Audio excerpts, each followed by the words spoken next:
This video is part one of a two-part series making my spicy roasted red pepper hummus and quinoa flatbread. Today I'm going to show you how to make an easy flatbread made mostly with just quinoa. Now before I make my hummus, I need to make my flatbread, and this is going to be some quinoa flatbread, and all of the measurements will be listed below. So I start off with a cup of quinoa. This has been rinsed, and whenever it's rinsed, it does plump up just a little bit. Then I have a cup of stock. This is veggie stock. I have some basil, which I'm going to sprinkle on the top of the bread. And then what I'm also going to put in the bread is some nutritional yeast, onion powder, Tony Chachere's Lite, and garlic powder. So I'm going to put all of the ingredients in my NutriBullet.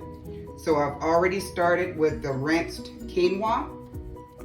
Then I'm going to pour in my stock. And then finally I put in all my seasonings and my nutritional yeast.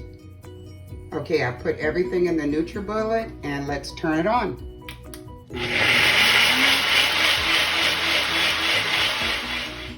So after about 2 minutes of blending, this is the way it's going to look. And this is a consistency. It's kind of thick, and we're about ready to pour it now. The next thing I'm going to do is place it on the pan. I've already put some parchment paper there, and you notice it looks kind of wet. That's because I put a little water underneath it, so it'll help it to lay down nicely. And then I'm going to make little, they almost look like little pancakes.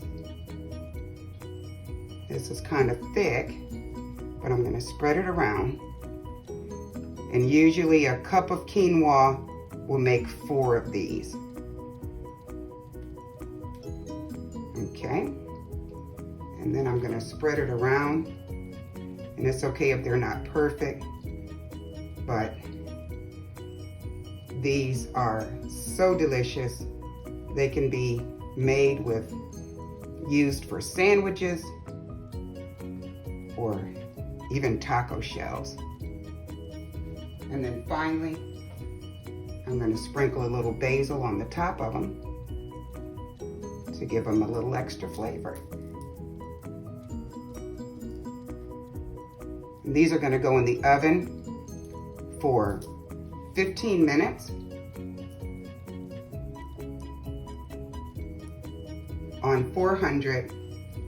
And then I'm going to flip them, and they'll stay in there for another 10 minutes. All right, it's been going 15 minutes in the oven. Now I'm going to flip it. Remember, I put basil on the top, so some of that's going to fall off, but that's fine. I'm going to take it, leave it on the paper, and completely flip it over. And then that's going to go back in the oven for 5 more minutes. All right, the quinoa flatbread is finished, and it's been cooling for about 10 minutes.